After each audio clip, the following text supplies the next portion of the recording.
Okay.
Getting a bit of hand lotion.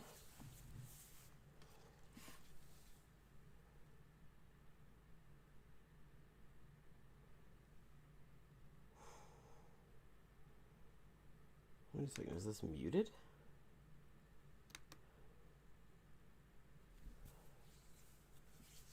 there no sound on this at all?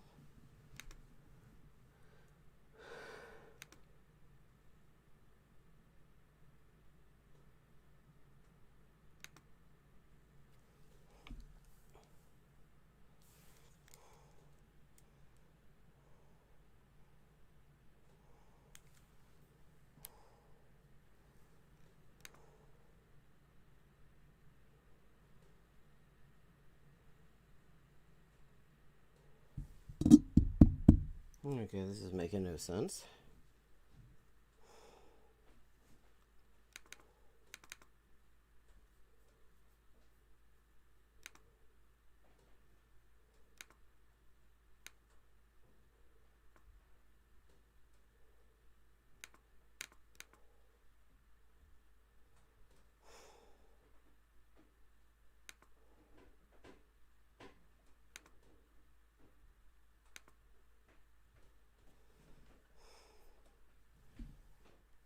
This is the only thing that's not getting any sound?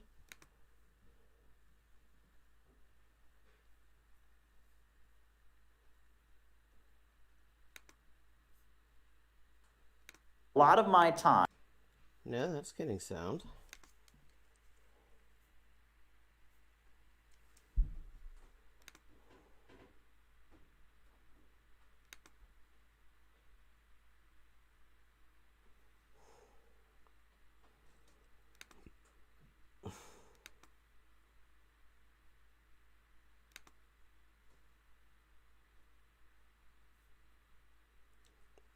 Okay, that's just a bad recording, I guess.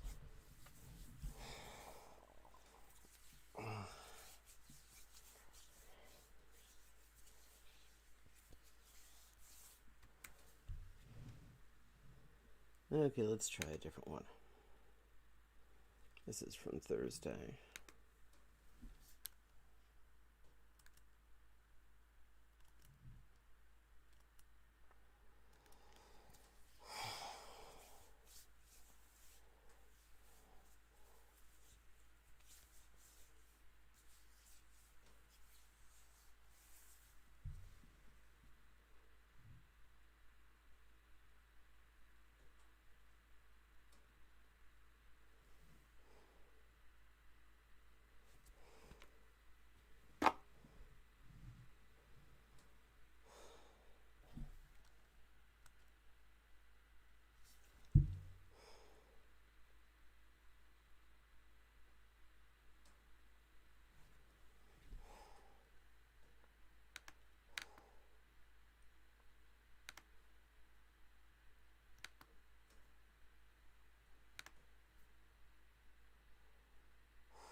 Okay, that's odd. No sound on this one either.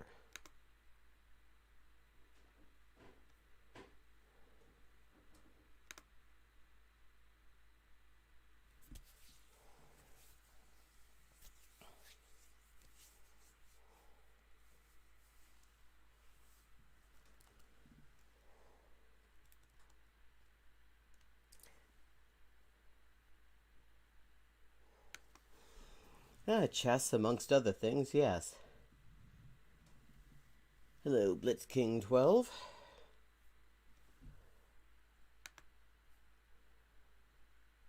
Well, this isn't working at the moment anyway, so I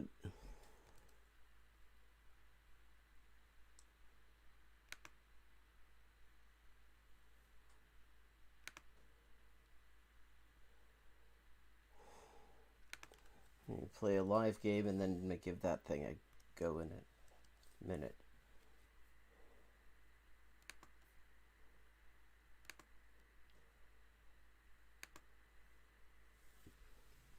You are the first to show up tonight, Blitz King 10 and 12. Where are you joining us from?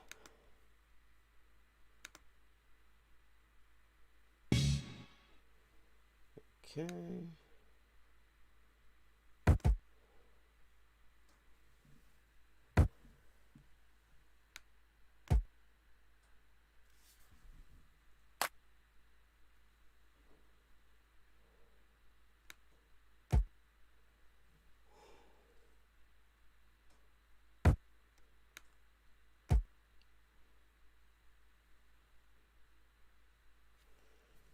Okay. The Smith Mora Gambit's on the board.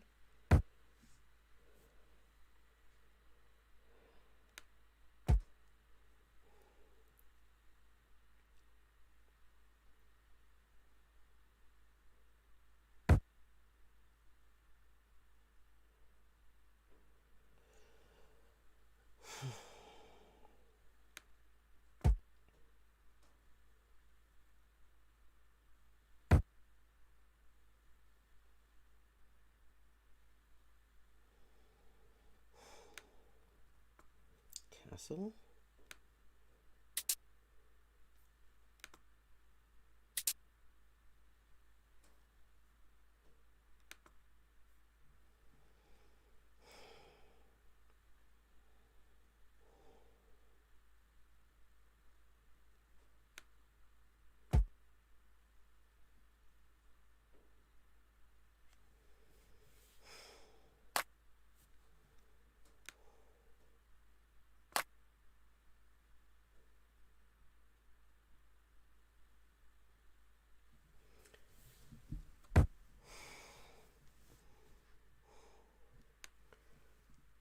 Thing I was about to do, but it was thwarted by the audio on the site, is I do a segment where I look at the essentially the channel guide on North Korean TV and just talk about what's on TV on a given day there, just as a partially to take the piss out of it, partially as just sort of an informational sort of thing. Because occasionally there's interesting stuff and often there's very uninteresting stuff on there. But for some reason, the audio on that stream was just not working on any of the recordings.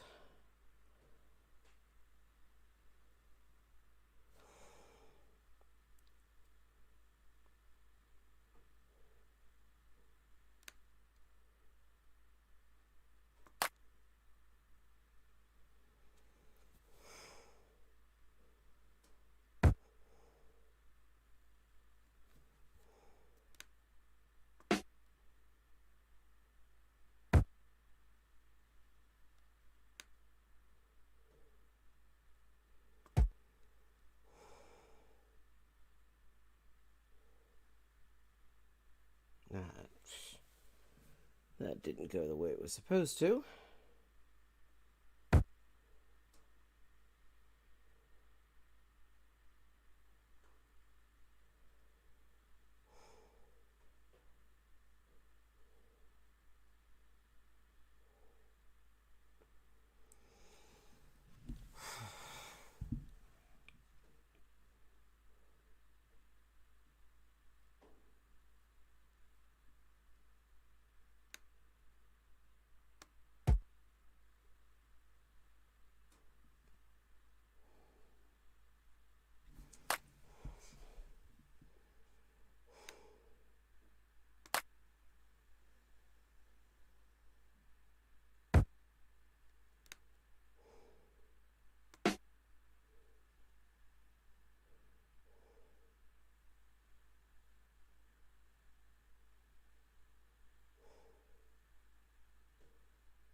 Okay.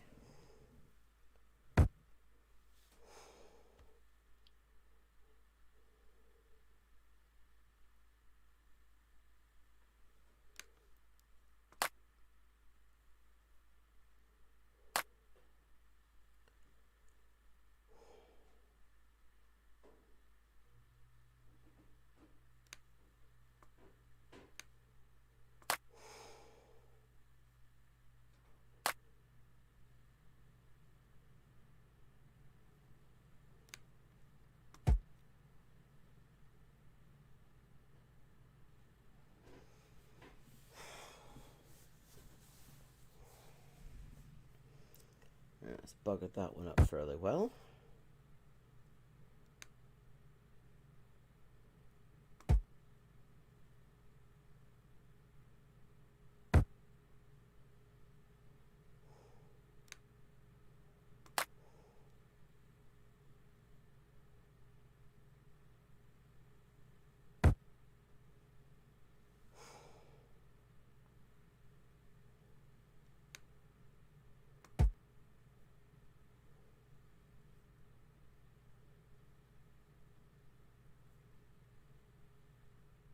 Oh, shit. Oh, thank you.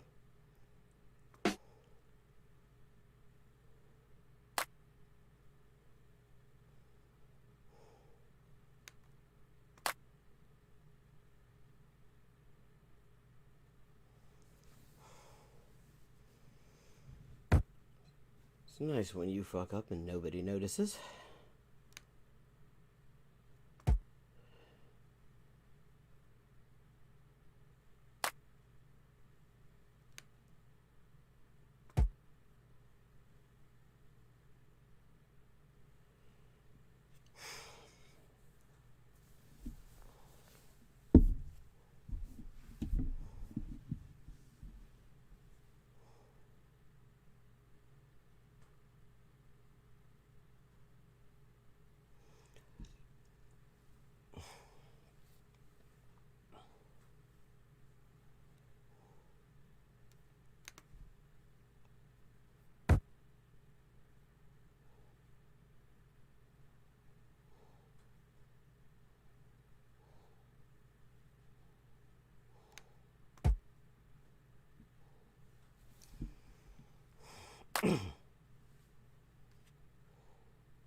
Now, with any luck at all, nothing is going to prevent me just taking that rook down to A1 with check. And the only real options there are either for the king to go to E2, in which case I can follow, or for the knight to block. Of course, if the knight blocks...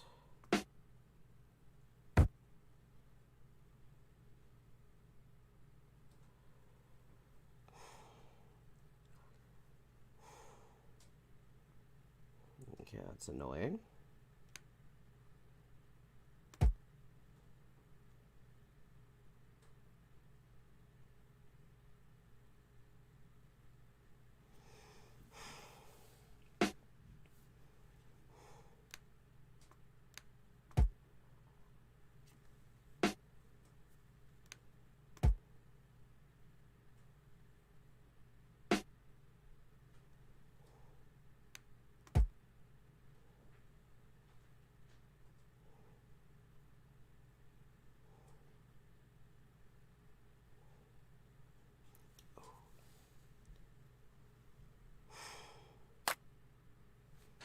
Okay.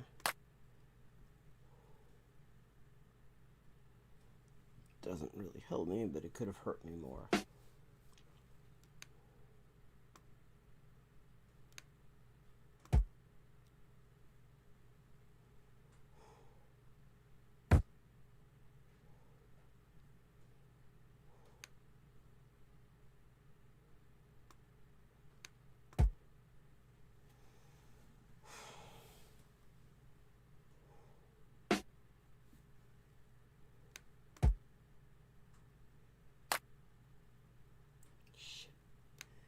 Right. Looks like I'm going for a stalemate.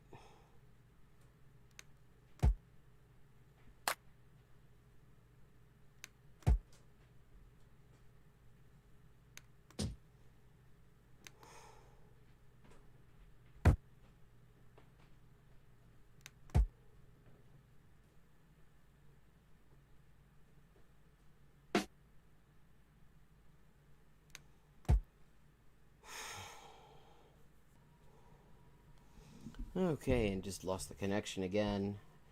That is a problem with the Wi-Fi around here, unfortunately.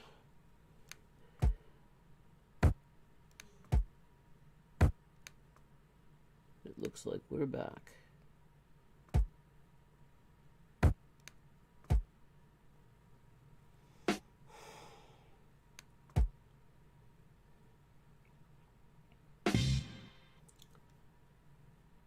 GG.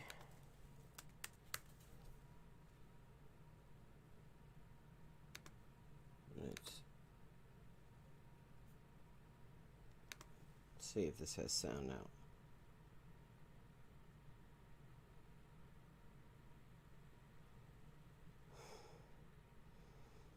Okay, why the hell does none of this have sound?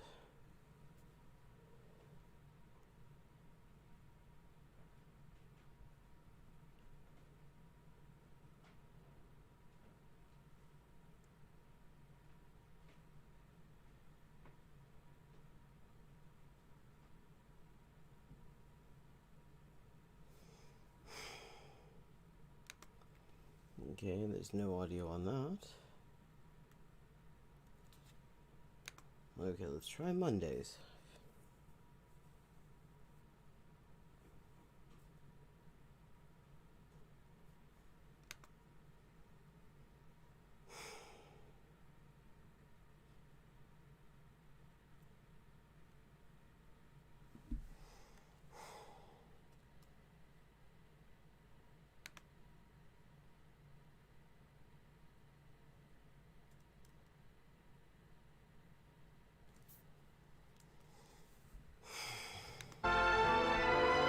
We have audio. Okay, finally.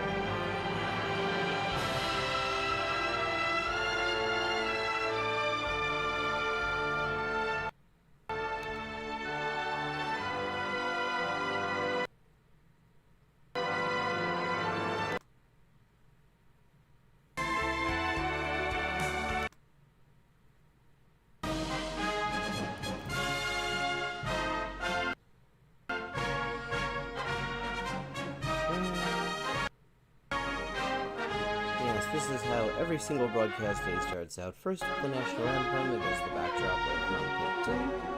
Then the song of Kim Il-sung, and now the song of Kim Jong-il. Always an instrumental.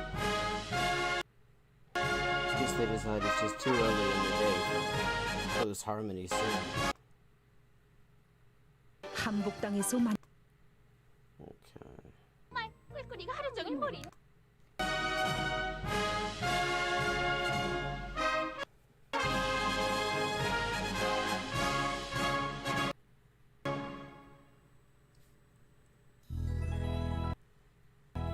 And now, here comes the channel guide. Well, or what would be the channel guide, except there's just one channel, so it's just the TV schedule. I'm just pausing to let it buffer for a second because everything is so bloody slow.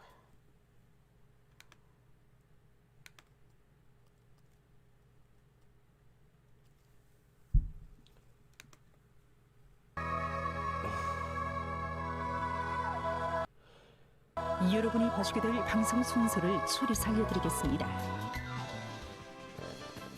How do we start the day? Okay. People who watched the last stream will remember that Kim Jong-un went and gave a speech at the Kim Il-sung Kim Jong-il Youth League, and they repeated the exact same items on that incessantly on Friday. Friday last, and that's this again. This is Kim Jong-un's programmatic address to the 10th Congress of the Youth League. Let us, oh no, not let us, it's imperative.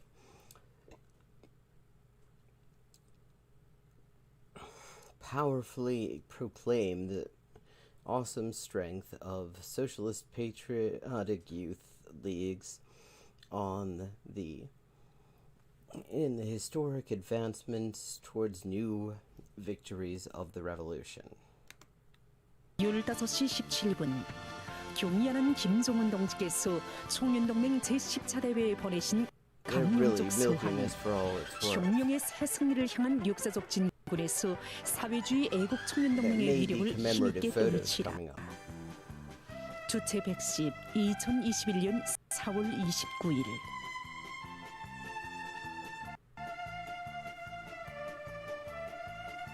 15시 56분 현지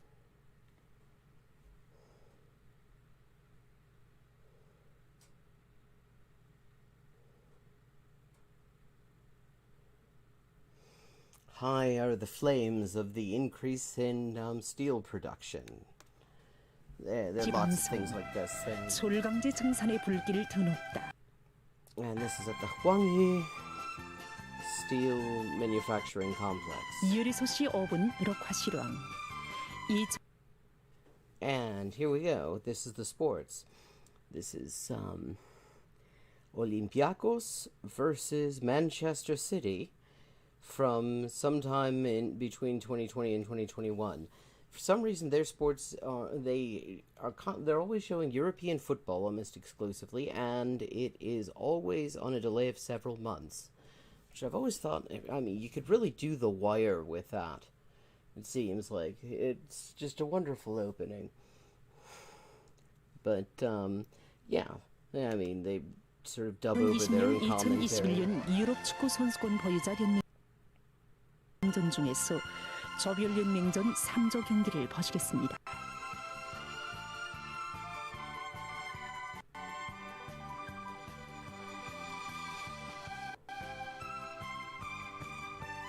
열일곱 시에는 보도가 있습니다.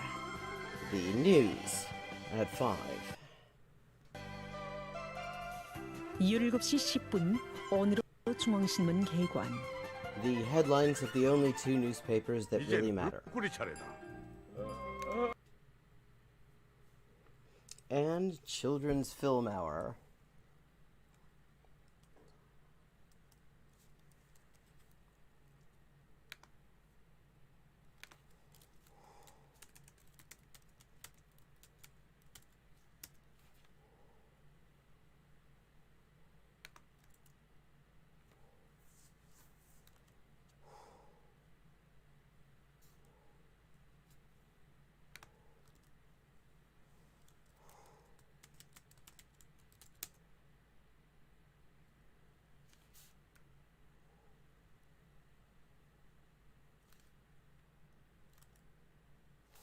The pig that lived without purpose.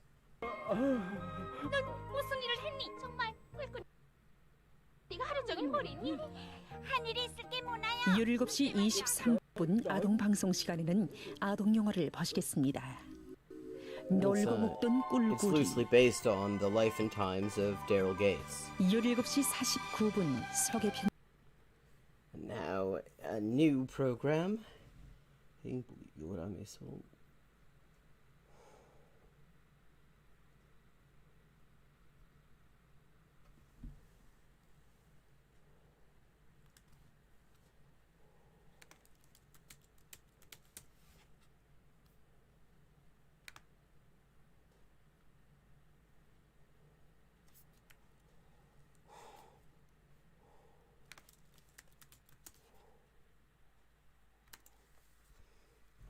We grow in the cradle of happiness. 진물 행복의 요람에서 우리 자라요.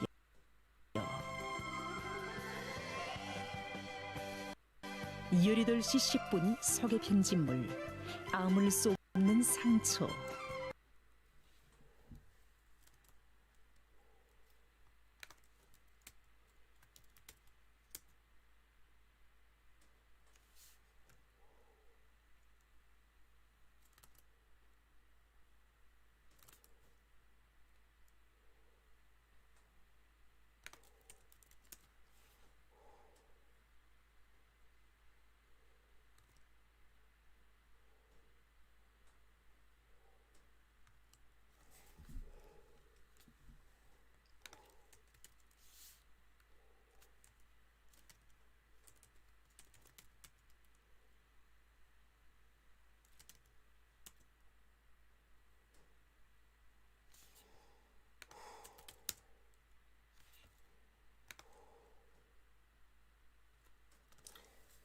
The wound that can never heal.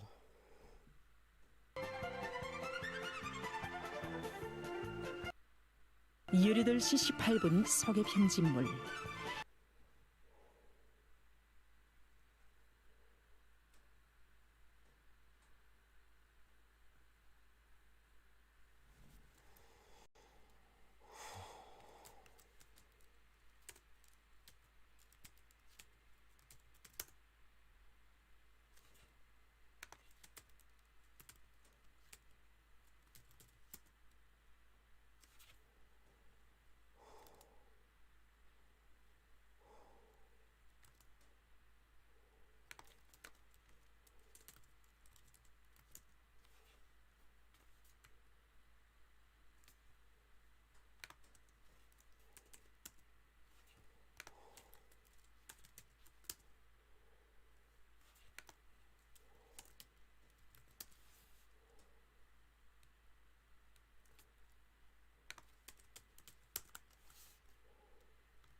The disseminators of long-awaited publications. 기다려지는 출판물 보고본들.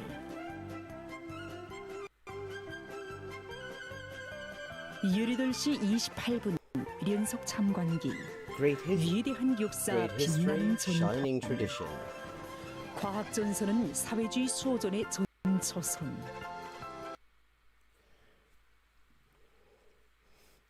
A visit to the Korean War, the Korean Revolution Museum, and specifically the scientific front of the revolution.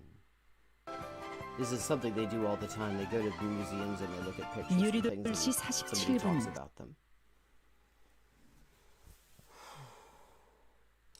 The youths we met in Hamgyeongbuk-do in the northern Hamgyong province. 석의 편집물. 한복당에서 만난 청년들. 18시 58분 특집. 자연 에너지와 실리 보장.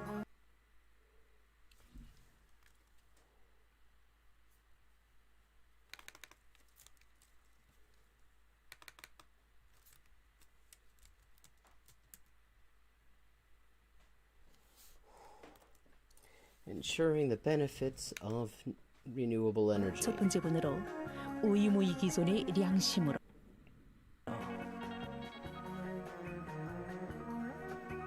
19시 13분 정화 편집. 각진 Regional 농업부에서 agricultural 들어온 news. 소식. 19시 39분에 수필을 보내드립니다. 대담송에 대한 생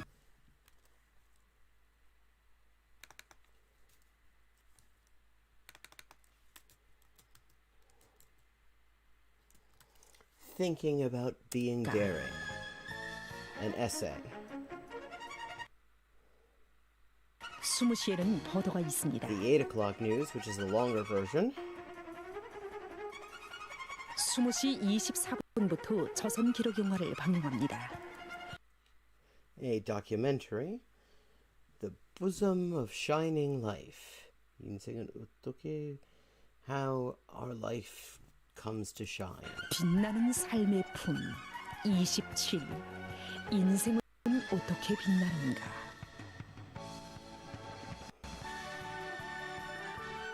21시 43분 서계 편집물. 푸른 숲에 바쳐진 20여 년. 20 years dedicated to the green forests. The forestry office of Chunghua County.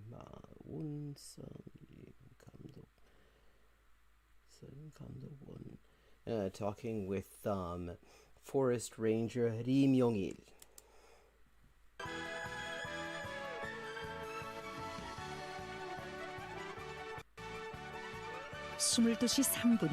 From today's news.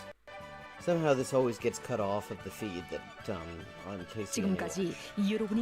So that's what you're not missing on North Korean TV. Oh, here we get the words of wisdom. I gotta have the words of wisdom. This is from Kim Jong-il. 애국심도 사상적 신념으로뿐 아니라 양심과 도덕 의리로 간직하도록 사람들을 교양하는 것이 우리의 사회주의 애국주의 교양이다.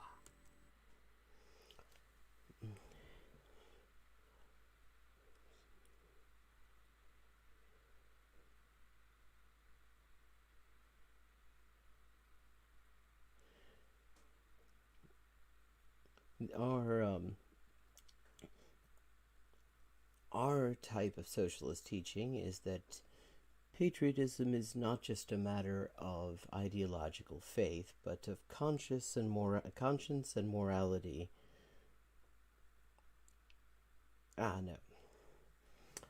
애국심도 사상적 신념으로뿐 아니라 skipped a whole bunch.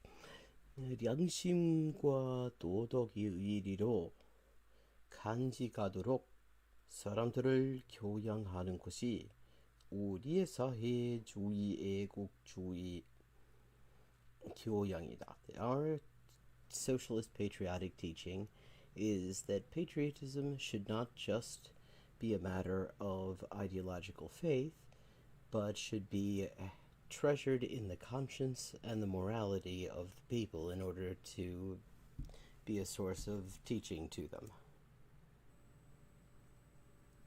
조국과 가정은 일체이며 따라서 조국에 대한 사랑과 저자와 효력에 대한 사랑은 하나로 되어야 한다.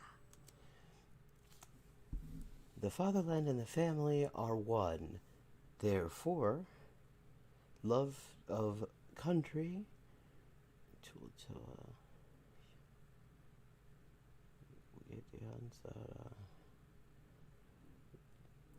therefore, love of one's blood family and love of country should become one. This is what they're starting the day off with. Okay, and that's enough of that. Not sure why KCNA's audio isn't working. Okay.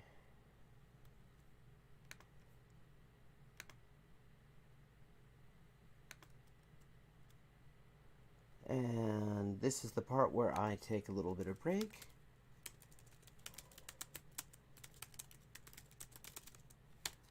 And then we're going to look and take the piss out of Caleb Maupin.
And I'm back.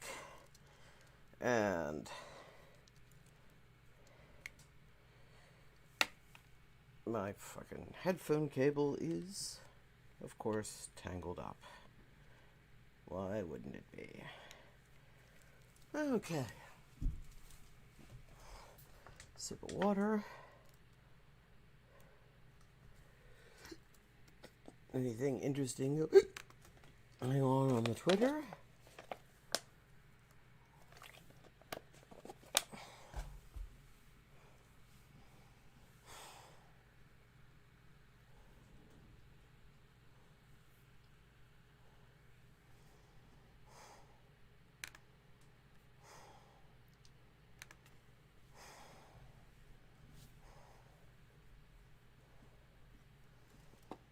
Okay, and here we are.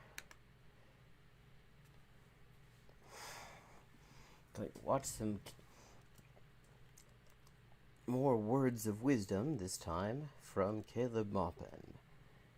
He's going to explain to us why being against billionaires is anti-Marxist. Now, I imagine anyone watching this at some point, all two of you, including me in the future. Hi, me. Sorry for all the ums that you're going to have to be editing out. Live broadcasting is difficult. Now, I imagine that most people who are watching this already know what the issue with billionaires is. Namely, that there is literally no fucking way that you can accumulate that amount of capital without massive exploitation of the labor of workers. There's literally no way. Nobody made a fucking $1 billion at the working till at Asda or something. But let's see. I mean, you can tell Caleb Maupin knows better because look at that suit. That was recently ironed. Yesterday was occupied. Now, normally, okay, this has thrown me off a little bit, I have to say. Because usually he has this whole setup where it looks like he's sort of shooting it from the toilet of an airplane and sort of leaning back like maybe it's actually Apollo 13 or something. But now it's like he's glowering over us like we're in detention or something. Getting a lot of Mr. Rooney from Ferris Bueller's Day Off vibes right now. But no. By a fight on Twitter. Right? On Twitter. Oh, see, he pauses because he wants to make sure, just so people can raise their hand and ask what Twitter is. I pointed out that the phrase abolish billionaires is not consistent with Marxism. Oh, And this should be interesting. The synthetic left, including Jabba the Vosh and Skippy the Bear and thousands of anarchids and other people lost their minds. You see, I mean, he talks down to whatever the hell the synthetic left is, because as he points out in his wonderful little Kim Il-sung origin story cartoon video, he was important in Occupy. I mean, and that just, people who were important in Occupy, you just have to listen to them. I mean, like that Micah White, he also would agree that abolishing billionaires is a bad idea because he's fucking over there in Switzerland sucking up to them. Because he was important in Occupy. And he knows how to bring about change. Lost their minds. I have never gotten so many messages in one day. I've never gotten. But hey, I appreciate it. Because what I am here to do is to teach dialectical and historical materialism, teach the science of Marxism and scientific socialism. Yes, and that's why he's looking down. Oh shit, my headphone battery's about to go. Well, now I'm gonna have to switch headphones. So we're gonna pause. But, that's why he's in his nice little suit and he's glowering down at us and he's going to make us right. I will not condemn capitalist billionaires 100 times on the board. I mean, that's why we're in detention here, as you can tell, because we've got this dickhead in a suit glowering down at us. Okay, back in a second while I switch this fucking headphone.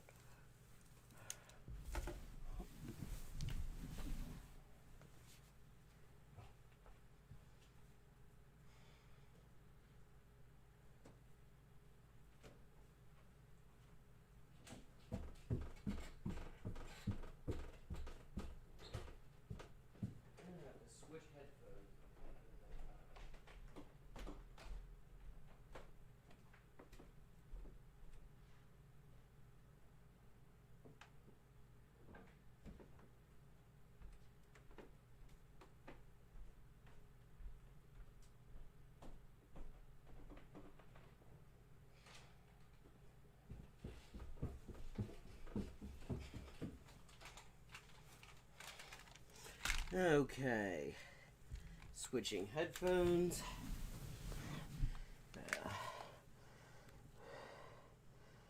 Gotta go to Bluetooth. Verbinden. Okay, good. There we go. And let's just hope. Let's see. Oh, no, that's the wrong one. Audio Ausgabeaufnahme. Standard.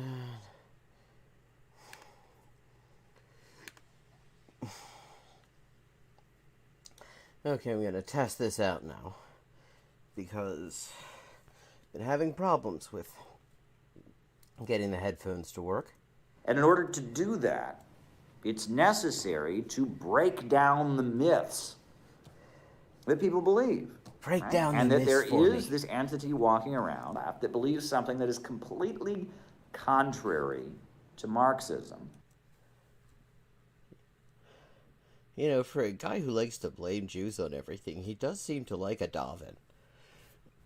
And also, this entity, what are we, the fucking blob now? Unlike the cool kids who hang out with fucking Alexander Dugin and Stan Louis Farrakhan.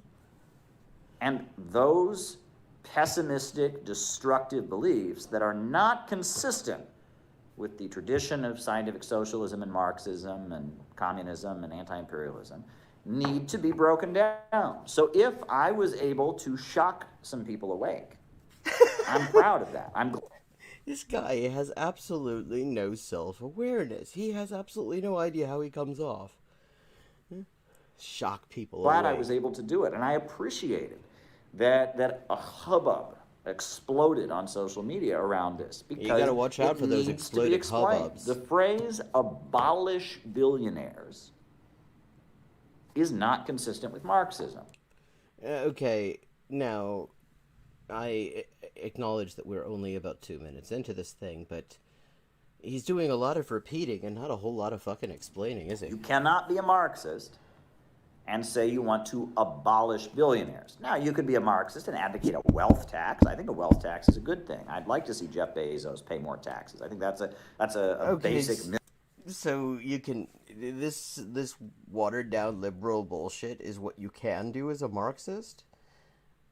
Yeah, okay. Minimal demand, right, would be to have a wealth tax on the billionaires and bankers that run the United minimal States.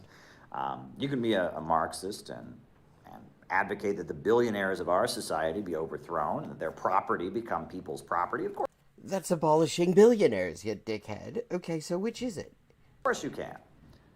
However, you can't be a Marxist and argue that no one should ever have the amount of wealth that a billionaire in our time has, because that goes against the essence of Marxism. Oh, okay, so it goes against the essence of Marxism. Okay. But if you can argue for expropriating people who have the amount of money that billionaires have accumulated in our time, then how is that any different from abolishing them? I mean, because you think about expropriating is that if you take the shit, they don't have it anymore, they are not billionaires anymore, then it's just all of our shit.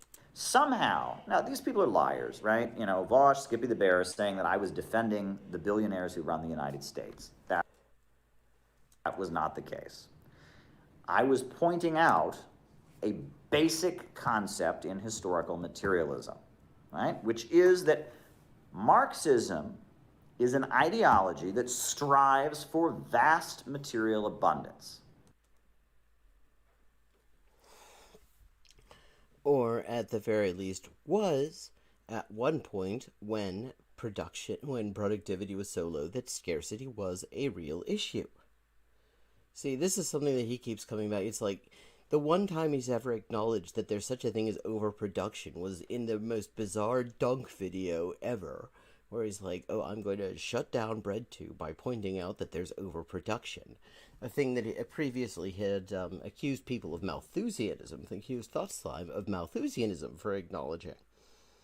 The fact that Marx and Engels themselves pointed out that it was an issue and inherent to capitalism kind of didn't rate a mention at that point. But, so here's the thing. If you look at things the way he's doing, which is to say he just sort of literally applies what little he's actually read of these writers and doesn't consider whether anything has changed since then of course you say, oh, we need to just keep increasing production. But the thing is, because, I mean, and that's not just Marx, that's like Kropotkin, too. If you read in The Conquest of Bread, he has a bit. He goes, yeah, I mean, you have people talking about overproduction, and what is this bullshit?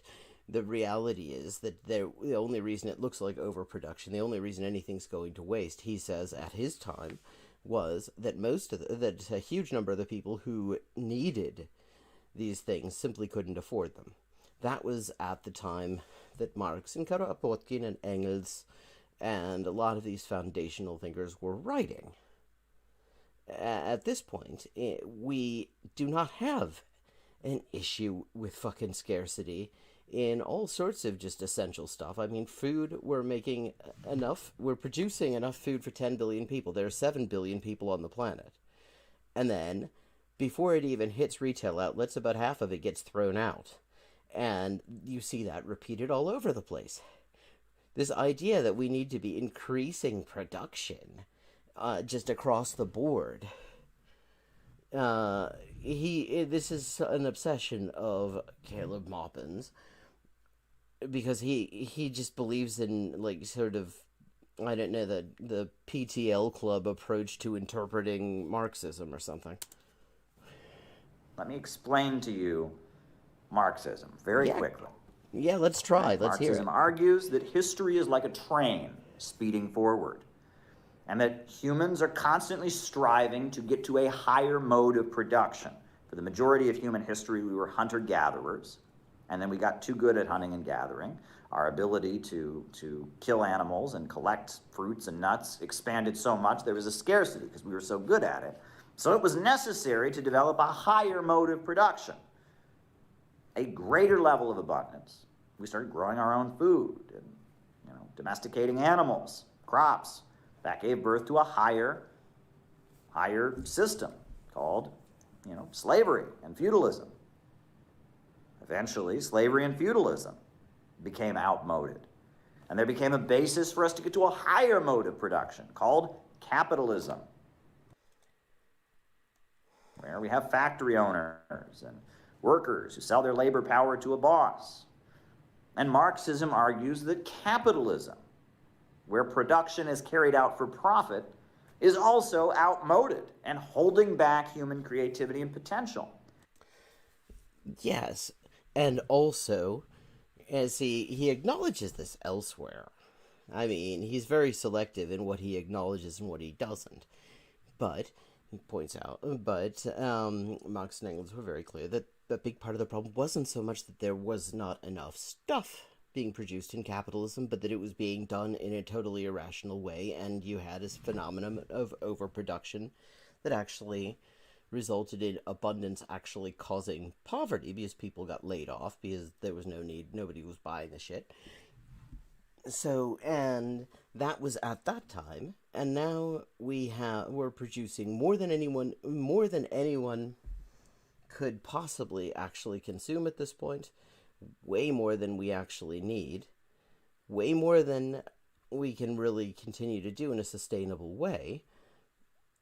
And a lot of it's getting thrown out and just wasted, or wasted through, planned obsolescence.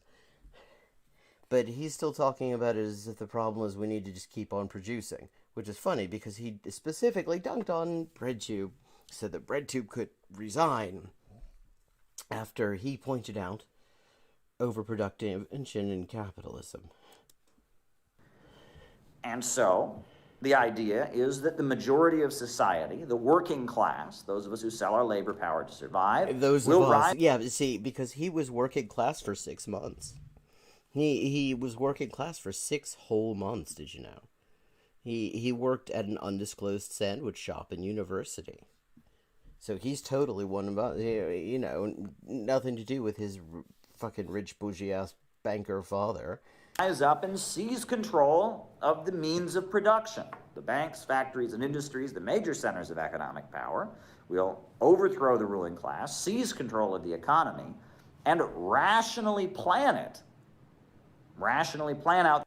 And how exactly are you going to overthrow the ruling class, which is made up of billionaires or their historical equivalent, and seize the means of production and seize all the wealth they've been hoarding without abolishing billionaires? The economy, so we can have an even higher level of abundance. An even higher level. See, he really... I really wonder if he actually is capable of digesting this stuff. Because... This isn't the problem. There is nobody on the planet right now who is starving because there is not enough food. The people who are starving because they don't have enough money to buy it, because the food is being marketed to people who have money and they haven't got any. There is, out of all the things that you need to live, there is very little of it that we don't have enough of it. The issue at this point is almost completely one of distribution. That's the only reason that there's the level of... look at housing as well. We don't need more housing to be built. We have a massive overabundance of housing. You could give every homeless person a primary residence and 2 summer homes, and we'd still have unused housing left over. We don't need more abundance at this point. We need to, how much fucking abundance do we need before some of it actually gets distributed to, all the huge number of people who aren't seeing any of it, even though they make most of it? Eradicate poverty. And the idea is that as poverty is eradicated, as living standards arise, that eventually socialism, the first stage, will give way to the higher stage of communism, a world where there is so much abundance, there is so much stuff, seriously, that the need for a government and coercion can wither away. Wait, okay. So, first of all, seriously, just look at the fucking production figures. I feel I'm getting repetitive and I'm going to stop bringing this up. But the other thing is, first of all, it's not Marx who said the state would wither away. That was Lenin. And, as Thought Slime actually pointed out in a video a couple of months ago, if he wants to stand Lenin, I really don't see why he doesn't fucking just stand Lenin. Why does he have to misattribute all this stuff to Marx? But the thing is, concentrated power doesn't just go away on its own. Because there's a fucking interest in people who have power, institutions that have power, have a bit of a personal stake in holding on to that power, even if it is not only not needed, but actually actively harmful. And that's actually where we are right now is the thing. We're at a point, And I mean, where even like mainstream science, like the Intergovernmental Panel on Climate Change, are saying basically, if our existing regime, the existing way that our society is organized, were capable of doing even the bare minimum to mitigate the worst effects of climate change, it would already happen. It would already have happened. And therefore, this is a quote, we need fundamental socioeconomic transformations in order to make that happen in very short order. In other words, right now, we are already directly being fucking confronted with the fact that the power structure we're in, the capitalist power structure that currently exists, is not only not needed. We could do away with all of them. In fact, look at this pandemic has kind of made that point very clearly. The people, fucking VPs of marketing could all go off in one of Elon Musk's fucking vanity hot rods in space, and nobody would fucking notice. Absolutely nothing would be worse as a result. In fact, things would probably kind of improve, because they don't do anything that anyone actually fucking needs. Where the hell was I? We literally already are at a point where the technology we have and the ability, the productive capacity we have is more than enough to guarantee a good, decent, excellent standard of living for everybody. But we can't do both. We can't have billionaires and have a decent standard of living. Now, it's interesting, and as hard as it's been to pull any kind of attempt at an explanation of why opposing billionaires is anti-Marxist out of him here, you notice that he has not, and he almost certainly will not, explain what the actual rationale for wanting to abolish billionaires is. And there's a good reason for that, because it completely fucks up his entire excuse for an argument. That the need for any kind of class difference fades away. A society in which people work because they feel like it. A society where work is no longer alienating. A society where there's so much technological advancement and so little scarcity that people work basically to entertain themselves. Okay, seriously, again, we're already at a point where there's very little, or in many areas, no fucking scarcity. To keep from being bored, right? Communism, a stateless, classless world, the ultimate goal of socialism, which Skippy the Bear has lied and said, I don't advocate, that I... Well, you fucking don't. In fact, you're right here not advocating it. You can't have a moneyless, classless society, stateless society, i.e. communism, and have billionaires. That doesn't work. If you're going to build communism, you are necessarily abolishing the entire concept of a billionaire. So yeah, you're literally arguing against communism right here, Caleb. Come on. I never would want to achieve that. He's just a liar, right? The ultimate goal of a stateless, classless world. A world in which there are no class divisions. And therefore there would be no fucking billionaires. In which the creativity of humans has soared to such new heights that the need for any coercion or state fades away. What I want to know is, at what stage do we overcome the apparent material need to have this dickhead? That is based on vast material abundance. So if you say, which we've got, abolish billionaires, meaning abolish the level of prosperity experienced by people who have $1 billion. What? Jesus Christ, what the fuck does that even mean? Abolish billionaires means what it says. It means that these capitalists who have accumulated such huge amounts of money that there's literally no way that they could even spend it in their lifetimes. Literally, if you're a billionaire, that means you could live 1,000, that even if you lived on $1 million a year, you'd need to live 1,000 years to actually go through all that fucking money. There is literally no one in the world needs the material equivalent of $1 billion. nobody can live long enough to actually fully enjoy that. And if you're talking about building communism, you are literally abolishing billionaires. It doesn't mean abolish the level of prosperity. It means abolish the level of exploitation that makes it possible to accumulate this amount of wealth. Because nobody who is a billionaire actually did it without exploitation. It's fucking impossible. What job, what fucking actual job, not being a capitalist, an actual job pays a wage that is sufficient to actually have it work out to be at a billion or more? It doesn't fucking exist.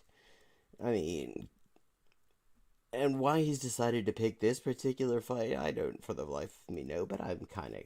In 2020, if you say that, you are saying that communism, the highest goal of society, right? The world based on vast material abundance, you're saying that that's not possible. Wait, okay. But the thing is, it's what the fuck did he just say?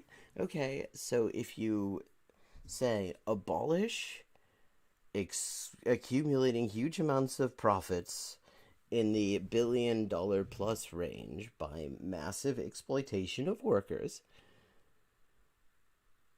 which is a necessary prerequisite in order to even have communism, then you're saying that communism is impossible? Wait, no, it's like, no, I mean, seriously, no. Like, I don't even see how the hell how's he come up with this shit?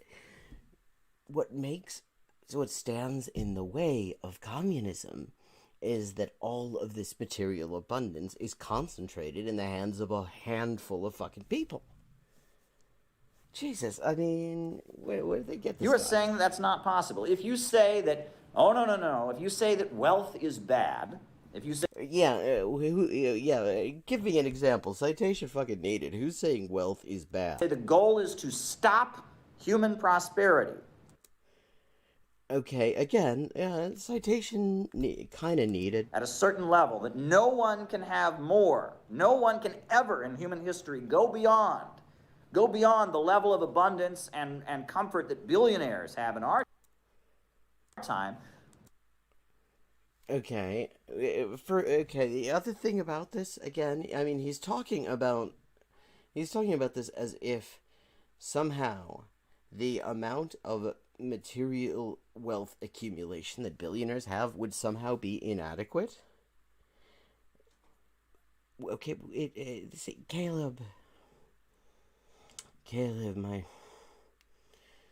sweet John Stossel fursona. People only live about, at the outside, about 100 years. I mean, people in the class that you're here defending, while at the same time saying it's anti-communist to oppose the existence of that class, living in the 90s, okay? In what fucking universe is even $1 billion insufficient? What does that leave any fucking need? And not even just need, but want. What exactly is it that a person could possibly want that having $1 billion is not enough to satisfy that? Like, you have to, if you're going to talk about this like it's a bad thing, that maybe individuals do not that it would be a bad thing for individuals not to be able to hoard that level of wealth through exploitation, you gotta give at least some kind of an example of what we're preventing, what the actual horrible consequences of this are. Because so far, it's actually sounded not too bad. I mean, but of course, I'm against wealth in the abstract. Apparently. Give up on communism. Because communism depends on such a high level of material abundance. Like, I mean, it's... and here, you just have to wonder, does he really not get what the hell he's talking about? Or is he that full of shit? I mean, is he hoping his viewers don't see through this bullshit? Or does he really not understand what a big crock of shit he is dishing out here? I mean... God, okay, what the fuck did he even just say? My brain did not want it. My brain rejected it. Ever in human history go beyond the level of abundance and comfort that billionaires have in our time, give up on communism. Because communism depends on such a high level of material abundance. Right? And it's... There's a different, that's what it was. That, see, the bullshit just did not compute, and my brain rejected even trying to retain it. But here's the thing. There's a difference between talking about material abundance for everybody, which is what we're talking about when we're talking about communism, and one motherfucker hoarding a huge amount of wealth, more than they could ever spend in 4 or 5 generations of absolute opulence that they've accumulated by exploiting the shit out of other people's labor. There's a difference. When you think Marx was talking about individual wealth, about vast individual wealth, that was the idea? He was I mean, even if we leave aside the whole thing where actually production has reached a level that Marx never could, I think, have imagined we would get to without already making it to communism, I don't think. I mean, don't quote me on that. It just seems like it.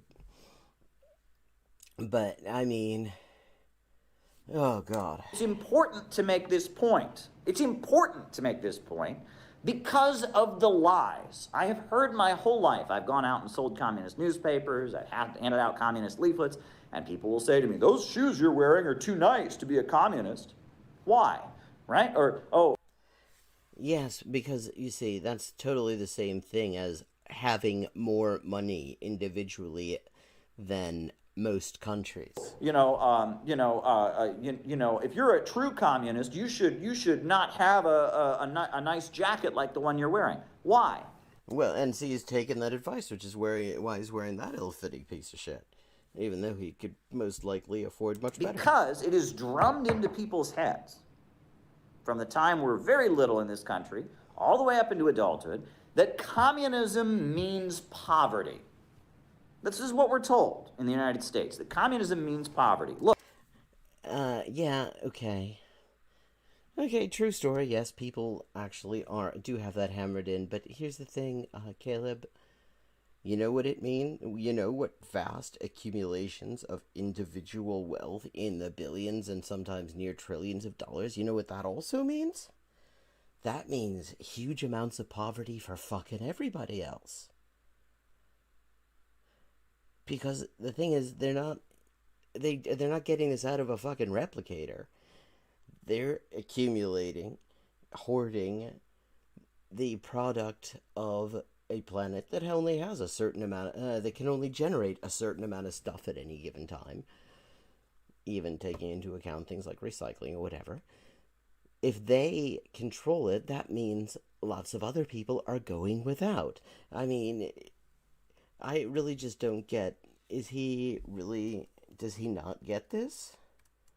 Or, does he, okay, let's see, what's the headmaster? Look, people in Cuba don't have PlayStations, and they don't have iPads and iPhones the same way the United States does. So therefore, communism is poverty, and communists are against capitalism is money. Capitalism is rich countries like America, so all these people who believe in communism, they want people to be poor. They're against people having stuff. Except what you're arguing for means that you want people to be poor. You can't be in favor of billionaires and against poverty. Billionaires are the cause of fucking poverty. They think that money is bad. Communists want people to be poor. This is the lie that is widely promoted. Communists want people to be poor. They say, look at Venezuela, look at North Korea, all those people are poor. That's what communists want. They think it's better if people are poor. This is the big lie, right? Communists want people to be poor, we're told. Well, and because Caleb Maupin is very much not a communist, it is not refuted by the fact that what he's sitting here arguing in favor of inherently involves people being poor. Communists want people to be poor, and because they want people to be poor, you shouldn't be a communist. They want to take your house from you. They want to take your car from you. They want to make you poor like somebody living in a third world country because they're against money and they're against wealth, and that's communism. That's a lie. That's a lie. It was a lie when you said it, because too. of communism, because the Soviet Union broke out of Western capitalism, seized control of the means of production, that millions of people in Russia got running water and electricity and housing and literacy. It's because of communism. Skip ahead. Society. It's about trying to make people wealthier. God, I mean... And in the process, lay the basis for so much wealth and so much prosperity to exist that the need for any class divisions, the need for a government itself, can fade away. Yeah. Is he just going to keep repeating the same bullshit over and over and over again as if it suddenly follows that, therefore, capitalists accumulating huge amounts of wealth through exploitation of workers is something that communists have to support? Everyone is far, far richer than billionaires in our time. Can you imagine a society where every human being just... Okay, there he actually... Wait a second, let me back that up. Because suddenly he's debunked himself right there. More abundantly. Only then can the narrow horizon of bourgeois right be crossed in its entirety, and society inscribe on its banners, from each according to his ability, to each according to his needs. Christ, he's like only ever read 2 things Marx wrote, apparently. Folks, what I just read to you is a world where everyone is far, far richer than billionaires in our time. How do you figure? I mean, keeping in mind that Karl Marx actually did not give that level of specificity. I mean, I think, does Caleb Hoffman just not actually know what it means? Has he just not done the sums on what it means to have $1 billion or more dollars? But he's also debunking himself in real time, because his basic argument has been that up until now has been to conflate individual capital accumulation with distributed societal wealth, which is what communists are talking about, what Marx and Engels and the rest of them are talking about when they talk about abundance and all the rest of it. And now he's pointing out that he's actually debunked himself in real time, because he correctly notes that Marx is talking about everybody. He's talking about the wealth of all, not this sort of individual prosperity gospel that he's sitting here selling.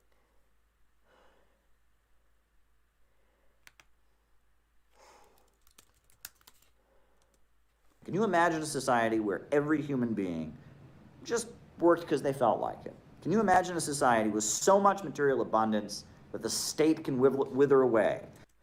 Yeah, that's just not how that works. So, no.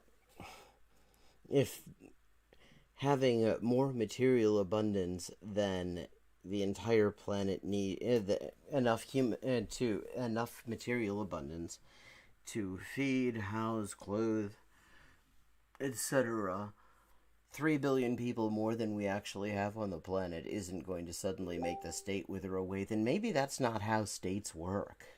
Maybe these institutions of capitalist class power have to be actually destroyed because they exist to prevent most of us taking control of those vast amounts of material wealth. I mean, he has to just kind of pretend that actually isn't happening.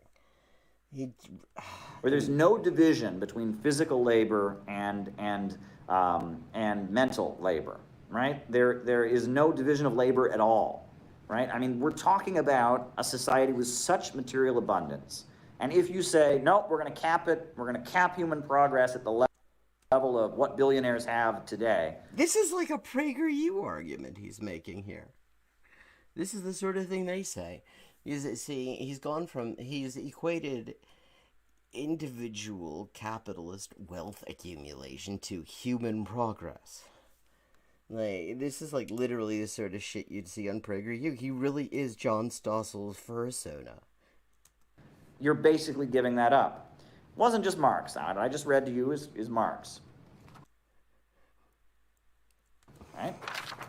But Frederick Engels also talked about it in his Friedrich, his name was. book, Socialism, Utopian and Scientific. Oh, this is the other thing that he's read by Marx and Engels. The Manifesto and Socialism, Utopian and Scientific. That's the one with the overproduction in it. This is what Frederick Engels said about socialism and communism. He said, the expansive force of the means of production bursts the bonds that the capitalist mode of production has imposed on them, i.e., capitalist production is held back by the irrational profit motive. So socialism bursts the bonds. Their deliverance from these bonds is the precondition for an unbroken, constantly accelerated development of the productive forces, and therewith for a practically unlimited increase of production itself. Yes, I mean, he really thinks he's got us there. Except the thing is, we don't need infinite production at any given time. We need enough that nobody could possibly... Yeah, I mean, the idea that infinite production is somehow is necessary or desirable, he just doesn't... Oh, God. Like, we don't have infinite people. We don't have infinite need. There's really no need to... And also, the planet is also kind of finite. It actually is. So, even if we somehow developed the capacity to produce infinitely, whatever the hell that even means, that probably wouldn't be a great thing to do, because eventually we'd run out of fucking raw materials from which to do that. But unfortunately, we don't need to, because the thing is, not only is the planet finite, but the number of people on it is also finite at any given time. Our needs are finite. Like, just Jesus. Oh, yeah, he's so fucking proud of himself. He just... This is like the second time he's thought he was dunking on people with this same Practically piece of writing. Unlimited increase in production. So not, stopping it at what billionaires have today. Why exactly? First of all, why exactly? What billionaires have today is more than they will ever use.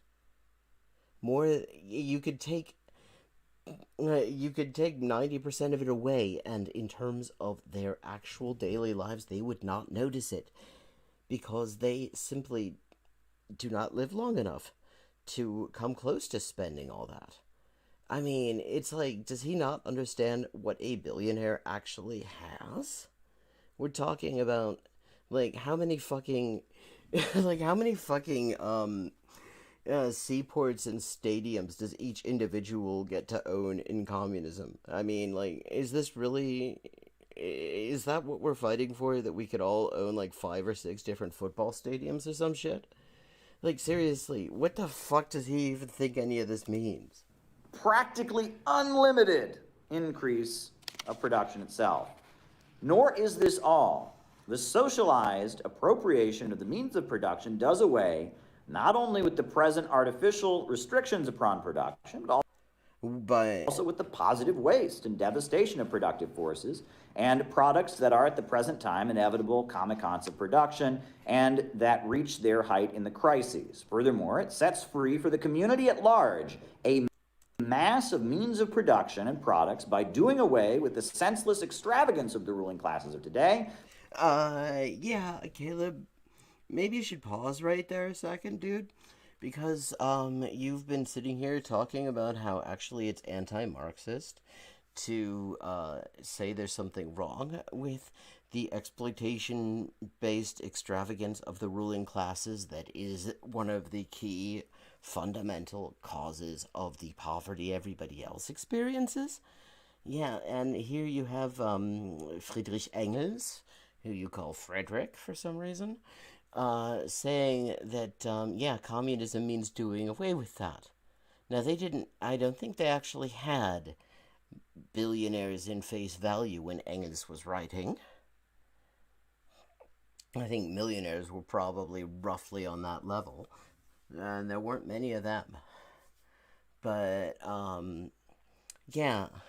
Do you think when he said that abolishing the extravagance of the ruling classes, that he meant, but we're gonna keep the billionaires? Let them have all of their fucking means of production and all their fucking stolen profits and shit? And their political representatives. The possibility for securing every member of society by means of socialized production and existence not only fully sufficient materially and becoming day to day more full, but an existence guaranteeing to all their free development. This is the possibility for the first time here, but it is here. With the seizing of the means of production by society, production of commodities is done away with. And yeah. Now, are you seriously not understanding how that actually necessarily involves abolishing billionaires? Because if you're seizing the thing they're using to become billionaires without actually lifting a finger of their own, yeah, they're not billionaires anymore. They've been abolished as billionaires. In fact, if you read some of those books, you can read a couple more of those books. I mean, it's cool that you've read 2 whole things by Marx and Engels now. I mean, that's a start. You were important and occupied. I mean, so obviously you didn't have time to really study this stuff in full, I suppose. But you'll find that when you the historical role of the proletariat is to abolish itself as a class, and by abolishing itself as a class, it's also abolishing the ruling class that the proletariat is exploited by. Which, yeah, inherently means abolishing billionaires, you fucking dickhead. And simultaneously, the master of the product over the producer. Anarchy in social production is replaced by systemic, definite organization. The struggle for individual existence disappears. Then, for the first time, man, in a certain sense, is finally marked off from the rest of the animal kingdom and emerges from mere animal conditions into an existence that is really a human one. The whole sphere of the conditions of life which environ man and which have hitherto ruled man now come under the control of man, who for the first time becomes the real conscious lord over nature because he has now become the master of his own social organization. The laws of his own social action, hitherto standing face to face, transforming labor into life's prime want, we do not know and cannot know. That is, we are entitled to speak only of the inevitable withering away of the state, emphasizing the protracted nature of this process. The horizon of bourgeois law, which compels one to calculate with the heartlessness of a Shylock whether one has not worked half an hour more than anybody else, this narrow horizon will... Yeah, I mean, I'm not exactly shocked that, Maupin is, making a Shylock reference. ...then be left behind. There will be no need for society in distributing the products to regulate the quantity or to be received by each. Each will take freely according to his needs. We want people to be poorer. Nothing, I just read to you, said we want to reduce the level of consumption. Well, except for that bit where Engels was talking about the extravagance of the ruling class, you know, what you've been actually defending. See, earlier on, you were saying that people were liars if they suggested that you were defending the ruling class of the United States when you're defending the ruling class. But the thing is, by extension, there is literally no way you can make the argument you're making, such as it is, which, yeah, you might want to work on that a little bit, without defending the ruling class across the board, whether it's Jeff Bezos or anyone else, whether it's, fucking Sebastian Piñera, where it's Leo Farkas, Matteo Angelini, Berlusconi, all of them. You can't, because they all are part of the same class, and their wealth all comes from the same place, the same it's generated by the same means. And either you really don't comprehend this shit, or you are hoping that your audience won't. Nothing I just read to you said we don't want a centralized economy. Nothing I just said to you said we want for-profit corporations to exist as long as they're worker cooperatives. Nothing I just read to you said socialism is basically the same as capitalism, except that I work in a pencil factory and we all get to share everything in our pencil factory. It's cooperative. Oh, Christ. See, the thing is, yeah, I mean, that's a great dug. We can have for-profit corporations as long as they're worker cooperatives. Yeah, I mean, it's a great dug.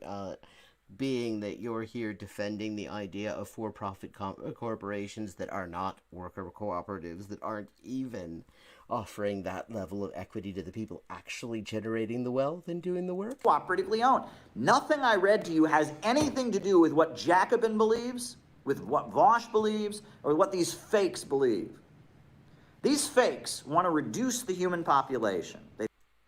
Oh God! Here he goes with this. I mean, and it's very cute that he's decided to just go with these fakes, because you could have just named some people. You named Vosh, Vosh is full of shit. In fact, he's full of shit in ways that actually bring fairly close to you, Caleb. But see, the nice thing about making it about these fakes, as opposed to a real Nazbol like fucking Caleb Maupin, is that nobody can actually look at their argument on their own terms. In fact, he has yet to actually state it. I mean, we're saying we're against wealth. It's like, yeah, this is just the level of anti-communist rhetoric that you find at fucking PragerU or the Cato Institute. They think there are too many people in the world, that we're using too much stuff, there's just not enough resources, so we gotta just reduce the human population. Yeah, citation. They reject state central planning. Right? We can't have state central planning. We can't have the means of production operate. Well, you mean because they're communists and reject the idea that the end goal involves having any kind of a state at all. According to a central plan, we've got to have profits in command. We have to have a market-run economy. It's just we'll give every worker a share, right? Okay, what's really interesting about this, of course, is that he's arguing in favor of the things of a market economy, except without the idea of even giving a worker a share. He's actually more right-wing than this straw man that he's creating. So it'll be less exploitive because every worker will get a share. These folks basically want to roll back the wheels of human progress because it's good for Mother Earth. That is not Marxism. Jesus what Christ, the synthetic left believes shit. Is not Marxism. As opposed to supporting the existence of billionaires. Yeah, of course. They oppose historical progress. They want the human population to decrease. They want the level of consumption to decline. Who? And they want to maintain the rule of profits. That's a weird straw man to be throwing out here, given that you're here defending the rule of profits. You're saying that opposing the rule of profits is anti-Marxist, because by definition, you can only have billionaires if the rule of profits remains. Jesus, I mean... Come on, come up with better bullshit. This is insulting. This is not Marxism. That could be like the header of every one of his videos. I mean, I'm not a Marxist. I have a lot of time for Marx and for Engels as well. I think that they had a lot of very important insights, but I'm not a Marxist any more than I'm like a Kropotkinist or something like that. I just don't think that that's a sensible thing to call oneself, because everybody's going to everybody's going to be improved on at some point. But I mean, it's this. Who the hell is supposed to? Who's impressed by this shit? Marxism wants to make people wealthier. Marxism wants to do. Yeah, the people as a whole, you dickhead, not one fucking individual. Do that by having a state central plan where the irrationality of profits and command is abolished.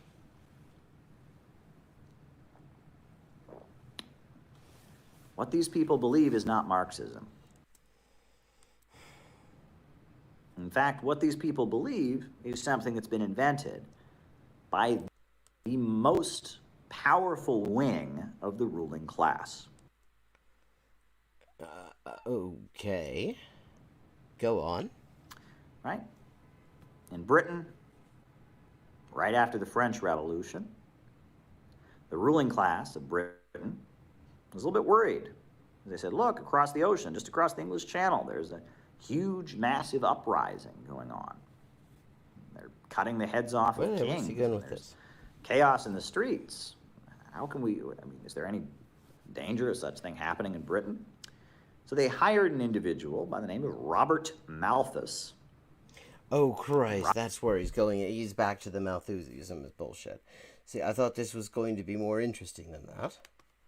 Population to expand because there just aren't enough resources. The principle of it is holding back human progress.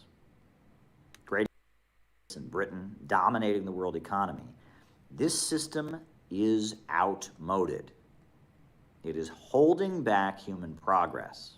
And then why are you Great example of that is climate change. Fossil fuels cannot continue.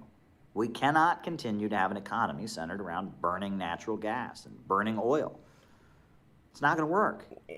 God, like, try to integrate this with the rest of your ideas.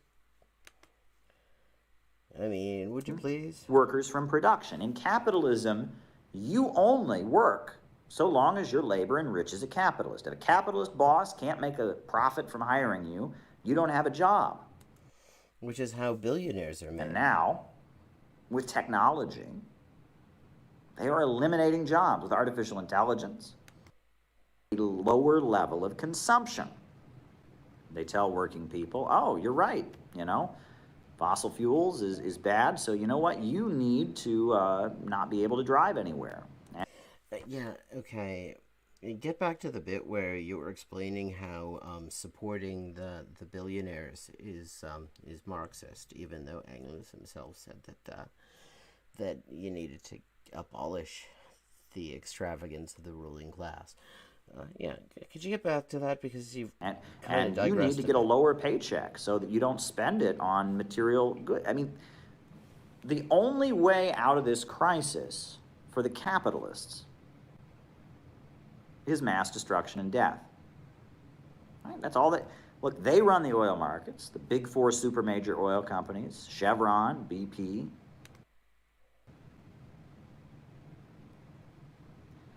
And so their only response to the crisis we're living in is, oh, we just got to reduce the human population. We got to drive living standards down.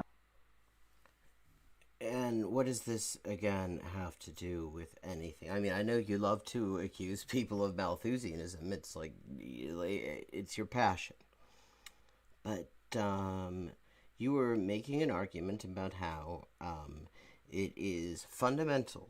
As you said, the essence of Marxism is the importance of letting billionaires exist, i.e. to let people exploit the working class to such a comprehensive degree that they end up with so much money that they could spend $1 million a year and they'd have to live 1,000 years in order to use it all up. That was your argument, but you've gotten off on the whole thing where you accuse people of Malthusianism.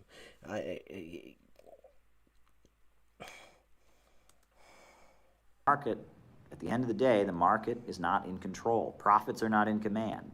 The state, the Chinese Communist Party, controls the economy. Okay, this might be an attempt. Has adopted all the new technology. China has the largest telecommunications manufacturer in the world, but they're not getting poorer as a country. All this new technology isn't making China poorer, it's making China wealthier. Because the economy of China, while there's a lot of market entities that are making lots of profits and operating according to the market, at the end of the day, the market is not in control. Profits are not in command. No, the capitalist class of China as a whole is in command. The state. Yeah, this is what he was actually eventually getting to. I watched this once before, and I kind of redoing this because the audio was all fucked up on that one, and I wanted to really do it justice, this amazing quality of bullshit. But so what he's talking about is how he's not defending American capitalists, he's defending Chinese capitalists. And he's doing it in the most roundabout way possible. Chinese Communist Party controls the economy and forces it to work in the interests of public good, forces it to continue expanding even when the market says otherwise, dictates production with 5-year economic plans and state control of banking and state-owned enterprises. And the Chinese economy continues to grow without the cyclical crises of capitalist overproduction. Oh, you see there, wow, he acknowledged overproduction. He has this weird sort of, he has phases. He waxes and wanes with overproduction because he just got done telling us that we were Malthusians for even acknowledging it. I mean, accusing Marx and Engels of Malthusianism by extension, of course, which is interesting. But now he's acknowledging that there's such a thing as overproduction. Right? And countries around the world are rising up from poverty and reorganizing their economy because they have discovered that they don't need profits in command. And they don't need to be part of this system where the world stays poor so Wall Street and London can stay rich. Except profits are. Meanwhile, socialism. Socialism is saying, no, humans can do better. Listen to the speeches of Jack Ma, right? Head of Alibaba. Listen to his speeches. Yes, the billionaire capitalist who has managed to comprehensively exploit a significantly exploited workforce. I mean, like, did he buy a sponsorship or something? Did he buy you that fucking suit?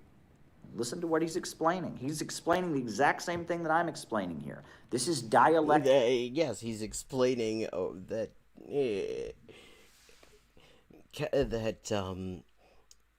he's justifying his own massive accumulated profits. Yeah, I mean, that is exactly what you're doing. He's justifying his position in the capitalist ruling class, and you're justifying the existence of it. And both of you are fucking gareraja enough. You have the chutzpah to pretend that this is somehow opposing capitalism. Practical and historical materialism. That's what I'm explaining to you here. These are not new ideas. This is as old as 1848, the Communist Manifesto. The idea is that profits in control of production must be eliminated. See what he's done there. That's cute. See, I was wondering what he's doing because profits in control was such a weird phrase. Because what he's saying is, the actual idea is that profits are just eliminated. But he's saying, no, profits get and stay. Because, of course, you can't have fucking billionaires without them. That's how you become a billionaire. You don't become a billionaire by fucking working. You become a billionaire because other people work and you get to keep the fucking money. So he says profits in control. But the thing is, isn't it interesting how guys like Jack Ma, the billionaire capitalist class of China, also just happen to be in control of the organs of the state that determine production and thus determine what their incomes are going to be? That kind of sounds like A, there are profits, and B, kind of the people who depend on those profits to exist rather than, working for money, are the ones in control of how production works. We need a system of production where profits are no longer in command, but human reason and the needs of society overall. And society apparently needs fucking billionaires for reasons. Dictates production upon a predetermined plan. Except, see, the thing is, a plan is not a plan. There are lots of different kinds of, like, the Nazis had well, he probably knows this, he's kind of not a fan of the Nazis, being an asshole himself. They had a 5-year plan too. They had economic planning as well. In fact, capitalism has economic planning all over the place. Every fucking one of these major corporate groups, they're doing central economic planning in their own interest, completely past everyone, without very much regard to the fact that all their competition are doing the exact same thing, using the same resources. It's not, the issue isn't whether there's a plan or not. The issue is who makes the plan, for what purposes, for whose benefit, on what assumptions. And the planning he's talking about is still about fucking private profit.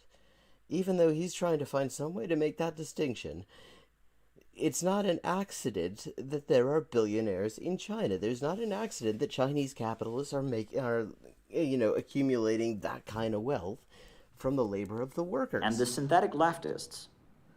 What the hell does that even mean? What is he saying? We're made of polyester? I mean, he's literally the only person I've ever heard use this term. And he really seems to love this term, like almost as much as he's horny for the concept of Malthusianism. But, like, what does it even mean? Is he accusing us of synthesis? Of, what, synthesizing ideas? As opposed to just sort of regurgitating one or two passages of Marx that you learned by rote? I mean, what is the term even supposed to mean? I mean, or is it just accusing us of being polymers? Who really do want to keep people poor, who really do want to reduce the human population, who really do oppose state central planning, and want to maintain all profits. All of us communists, all of us people who actually oppose capitalism, even when it's the kind of capitalism that Caleb Maupin likes, we were actually all made, we are mimetic polyalloys. Or something. We're poly blends. My God. Control of production, just everyone gets a share of those profits, an employee stock ownership program. Those folks are not working to build a socialist society. How the fuck is that different from what you're here defending, Caleb? You keep on talking about this like milquetoast liberal bullshit, and then you turn around and say, no, the communist thing to do is to do something even more capitalist than the thing you're arguing against. For the ultra-rich. What, now you suddenly have something against the ultra-rich? You've been telling us that opposing the ultra-rich is anti-Marxist. I mean, I'm looking at the title of your video, Abolish Billionaires, i.e. the ultra-rich, is anti-Marxist. Dude. And their goal is to create chaos, stay on message, death, and destruction, and carry out the agenda of the ultra-rich so that they can stay in power. Oh, yes. Like, okay. What's interesting here is, of course, what he's saying is there's some ultra-rich who are good and some that are bad, and he's written an entire book on how you can tell through ethnic markers which of the ultra-rich are good and which of the ultra-rich are bad. I mean, the ultra-rich he's talking about are Jews. And they do. The smear against socialism that you hear on Fox News, communists want everyone to be poor, these people do want everyone to be poorer. Yes, they do. The smear on Fox News that, communists are opposed to wealth. These people are opposed to wealth. Again, citation needed. Yes, they are. Right? The smear on Fox News that we believe in chaos and violence and destruction. These people believe in chaos, violence, and destruction. Jesus, like... Oh, God. I mean, how long can it be? By the way, hi, Louisa Rutha. It's very nice to see you here. Always glad to have people actually watching. That doesn't happen very often. Oh, God. Yeah, it's like... I just don't... It's difficult to even work out how all of these totally fucking inconsistent ideas can work in his brain at once. The smear that we hear, that these people hate average Americans, that socialists and communists hate average Americans, these people hate average Americans. What? Now billionaires are average Americans? Like, seriously? Look, just because your dad's a rich-ass banker doesn't mean that's average. Smear that we hear, that these people want to make life worse. These people want to make life worse. For billionaires who could actually manage to have life somewhat significantly worse, and it would still be way fucking better than anything most of us have ever known. But what these people believe has nothing to do with communism. As opposed to standing for fucking billionaires, which, of course, is, It's communists who fought for the weekend. Yes, and you know what happened when they got the weekend? That actually cost the billionaires of their day money. Because the reason people are so fucking broke is that fucking capitalist billionaire motherfuckers exist. And each one of these struggles Unemployment is about to insurance. name. It's communists who raised Russia up from being a poor agrarian country to being a superpower. It's communists that raised 800 million people out of poverty in China. At the expense It's of fucking communists billionaires. that are driving fusion energy research right now and getting us off of fossil fuels. We are the force that believes in historical progress. Okay, now this is confusing. You suddenly decided that we includes communists because that that doesn't follow from the rest of the video, dude. Like, you gotta choose here. Are you for the billionaires or are you for communism? We are the force that says humanity can continue to survive. Humanity will continue fighting to survive. Yeah, but And billionaires that can't. is why I have to speak up and say, while I agree that a wealth tax would be a good thing, Oh, I we're agree back with on the this liberal policy bullshit. that AOC and Bernie are proposing. I don't agree with the slogan, abolish billionaires. So he's like okay with some milquetoast Democrat bullshit, but I mean the idea of what the Jesus Christ? It's like I don't agree with it because I want everyone to be a billionaire. If everyone's a billionaire, then no one's a billionaire. And in fact, the thing is, it's impossible for everyone to have all the shit individually that a billionaire has because there isn't that much shit. And the fact is, most of us don't even want it. Like, seriously, what things... I don't get it. Like, does he have, like, concrete ideas of what he'd do if he had $1 billion? Because I've actually thought about this, because I decided to calculate it out. Because I was trying to work out, how much money that actually means in terms of per day, per year, per week, given average life expectancy and stuff. And it's like, okay...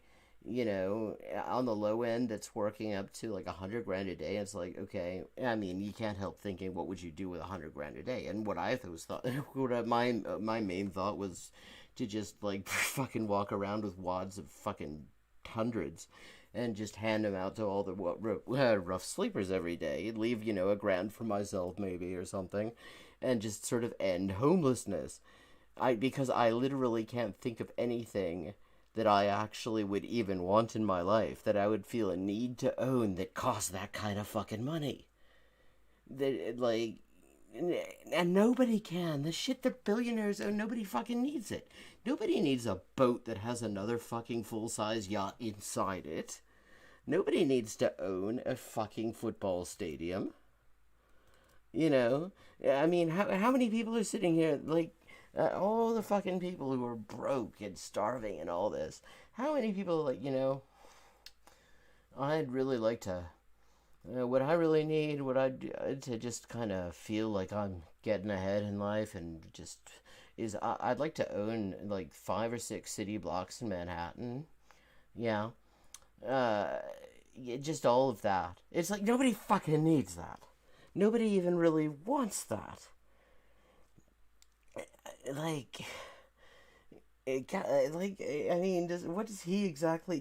he even, like, thought about what it means to have that kind of money? what that actually means? Jeez, I mean, I believe in humanity. I believe we can get to a post-scarcity society. We're already there, you twat. I believe we can overcome the narrow horizon of bourgeois right. Yeah, you've been saying it's anti-Marxist to do that, because the thing is, the narrow horizon of bourgeois right, that's what makes billionaires. You can have billionaires, or you can have abolishing the narrow horizon of bourgeois right. Which actually, I believe, ought to be, I think that's a mistranslation. That's probably bürgerliches Recht, which, I mean, that Recht can be right or it can be law, and in this case it would be bourgeois law more than anything. In a higher phase of communist society, after the enslaving subordination of the individual to the division of labor, and therewith also... which, again, is the prerequisite for having billionaires. So the antithesis between mental and physical labor has vanished. Oh God, he's just reading this stuff over again. I mean, he still hasn't understood it as far as I can tell. Pessimism is the curse of our age. You don't have to be pessimistic. If it weren't for profits... What's pessimistic about not wanting billionaires? In command, technology expanding would be a good thing, right? In a rational society, self-driving cars would be a good thing. You could kill billionaires in Minecraft? But now... I've never played Minecraft. There's a whole universe the threat of mass games unemployment that I have for not millions. played. I've played what I'm explaining to you all right now is not new thinking. It's not new thinking. Marxism. Well, it's not new thinking, and it is basic. It is fucking basic. Yeah, I mean, it is like PragerU would consider this, like, they'd reject this billionaire apologia because it insults the intelligence of their viewers. I mean, it's...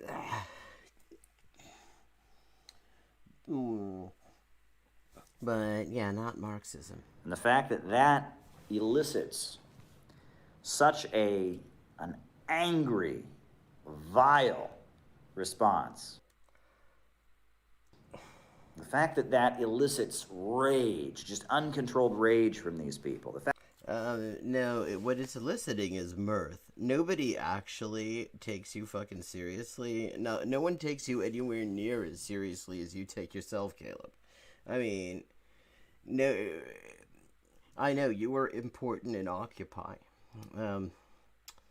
I watched your whole cartoon Kim Il-sung origin story. It was touching, but the thing is, we're just bemused and occasionally, like, absolutely fucking flabbergasted at the fucking mental contortions you're capable of in the service of capitalism. The fact that they decide that they have to make up that I support Jeff Bezos and get him. Oh, yeah, because it's totally different. He doesn't support Jeff Bezos. He supports Jack Ma.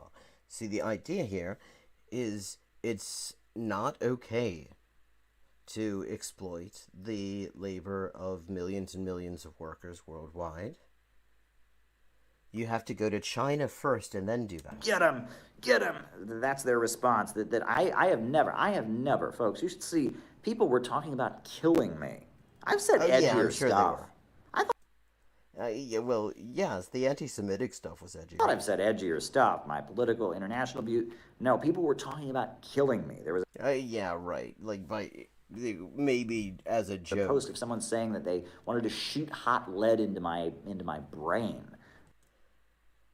Yeah, I'd like to see that. I mean, you write down your fucking super chats. Maybe you could have written this one down and showed it to us. Right. I mean, these people. I have never said anything when I said that communism seeks to build a world of vast material abundance and abolish billionaires is not a good slogan. These people. Except, no, you said that abolish billionaires is anti-Marxist. And you still haven't come up with the even mildly plausible actual communist argument for why that would be so. Except for you to repeatedly confusing the bit where the difference between individual accumulation of capital and wealth for all shared. These people lost their minds because I'm threatening their entire worldview.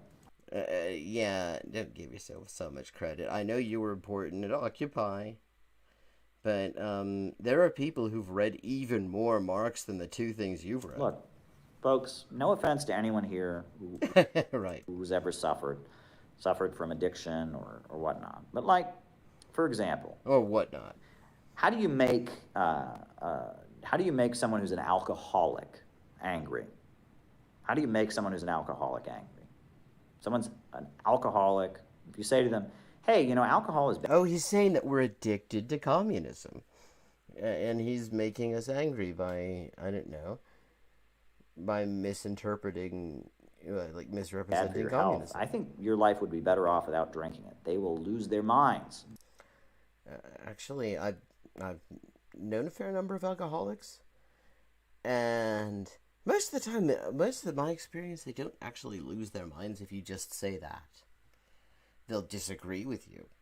You know, they'll be completely in denial about it a lot of the time, although sometimes not. Sometimes there's such a thing as having insight into addiction and still not being able to actually do much about it. Just not being in a position to do it. I mean, plenty of smokers like that, believe me, I know from experience. I mean, it's like, does he have any actual life experience other than the 6 months as slumming at a sandwich shop? They're an alcoholic. Alcohol is so central to what they're about. They're drunk all the time. So if you say to them, you shouldn't drink, they're going to get defensive. How do you make a cocaine addict angry? Well, you say to them, hey, you know, cocaine is really, really dangerous. And they'll get angry. Cocaine is central to their life. So don't threaten it. How do you make an incel angry? By pointing out that overproduction exists in capitalism, and then he'll accuse you of being a Malthusian. How do you make an incel angry? This is interesting. We know about the involuntary celibates, these young men that are on the internet that can't get a girlfriend and decide they're oppressed by women. How do you make one of them angry? Right? You would think we'd make fun of them. By saying abolish billionaires. Make fun of them for not having a girlfriend. We've established that. We made you Tell angry. them they could get a girlfriend. Tell an incel, an involuntary celibate, go to them and say, you know what? I think you could get a girlfriend. I think you're good looking and all of that. I don't think you should give up, young man. Have you very, tried very this? angry. Why? The alcoholic, his entire life and his entire identity is tied up with alcohol. The cocaine addict, his entire life and his entire identity is tied up with cocaine. The incel, his entire life and his identity is tied up with Alexander Dugin. Has been constructed around the notion that he's oppressed because he can't get a girlfriend. Oh, or that. So when somebody is mentally ill, and you come along and threaten... Okay, so now understanding how communism works and how capitalism works is a mental illness. Yes, no offense indeed. So anti-Semitism, ableism, and just like weird capitalist bullshit.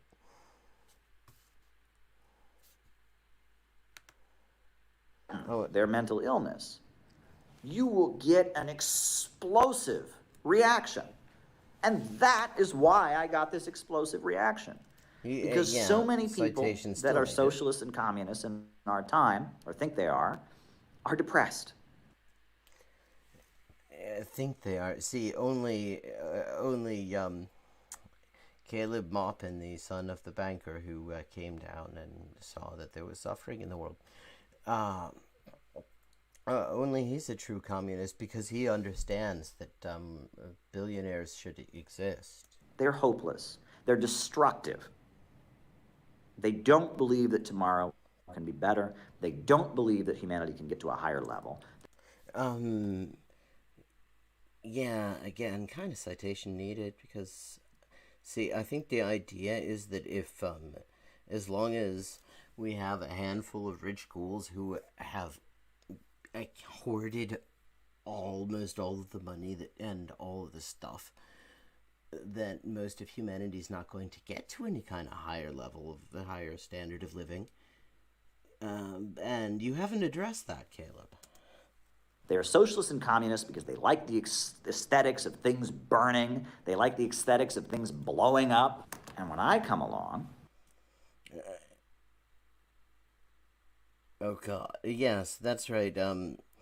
I know the reason that I read Marx and Kropotkin and Proudhon in the in Yiddish, and fucking Rudolf Rocker and everything. That's because I like the aesthetics of things blowing up. You know, that's totally where it is. I mean, which is, and of course, the reason that people want to abolish the idea of motherfuckers accumulating this much, that's because they want to see things blow up. It's all about seeing the things blow up. And say, actually, socialism is constructive. Actually, socialists want a better country. Actually, socialists don't believe in violent revolution. They want a peaceful transition to socialism. It's just the capitalists who force it to be violent. Yeah, and every single one of these people you're claiming to argue against points that out ad nauseum. Many instances. When you do that,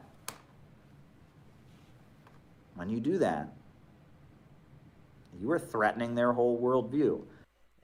He really thinks very highly of himself. For people whose entire mindset is centered around there is no hope, there is no future, destruction. Yeah, best to just ally ourselves with some class of billionaires and fascists and see if we can't make a little bit of money and grift our way through. Oh, I'm sorry, that's your credo. Chaos. When you come along and show them what communism actually is, an optimistic ideology about getting humanity beyond scarcity, getting we're already beyond scarcity. Humanity beyond poverty. You see, what would be really interesting for you is if you could think about why it is that we're beyond scarcity on so many things, and yet we're not beyond poverty. I mean, we're producing enough food for 10 billion people. We only got 7 billion people on the planet, and yet millions and millions of people are fucking starving. It's almost like getting beyond scarcity does not in itself get us beyond poverty or beyond capitalism. You're threatening their entire worldview, and I'm glad I did it. My hope is that years from now, some of the people this new angle that he's using, not Skippy the Bear, like I'm in the fucking vice principal's office. Some of their audience will remember yesterday. Oh my God, yes, he actually thinks this is some great movement in history. I mean, and the great thing is, you know, I didn't see what date that is, but the only reason I know any of this is supposed to have happened is that I randomly found this video in an effort to find a Caleb Maupin video to take the piss out of. And he thinks that this is some great historic turning point or something that he's created by defending capitalism. 33rd birthday. And they'll remember that as a moment of clarity. They'll remember that as a moment that they woke up. As a moment where they started to realize that there is hope for humanity.